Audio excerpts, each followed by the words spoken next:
This is a breaking news update from Bloomberg. Instant reaction and analysis from our 3,000 journalists and analysts around the world. President Trump announced his Liberation Day tariffs. It turns out they're even bigger than the Smoot-Hawley tariffs at the beginning of the Great Depression. The move drew this reaction from Bob Michele, the chief investment officer at J.P. Morgan Investment Management. Given as how tariffs stand as they were announced, that's going to push the U.S. economy into recession. Great.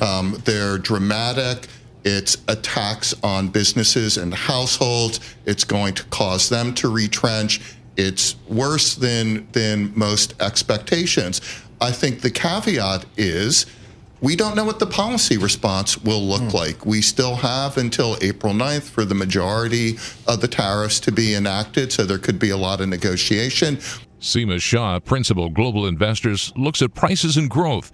The tariff, she says, will bring the worst of both worlds. The part which is probably most concerning for investors is that the announcement yesterday is very stagflationary. And we know from looking at previous regimes, previous market movements over history, that stagflation is typically the regime where rarely does any asset class do particularly well. Doug Irwin, John French professor at Dartmouth, says the idea that tariffs will bring jobs back to the U.S. is a false hope. Even if we bring back some of the factories to produce these things because the cost of importing is much higher, the jobs probably won't follow. Even with textiles and apparel, a lot can be automated.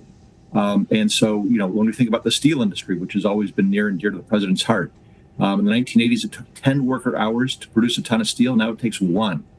We're producing just as much steel, but we just need many fewer workers and the type of workers that we need to produce steel has changed from blue collar to white collar, from hard labor to engineers monitoring equipment.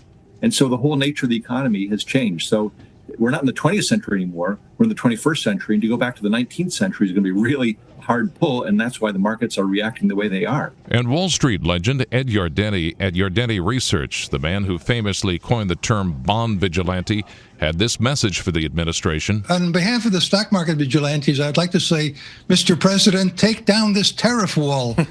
This is just the most absurd policy that one could possibly imagine.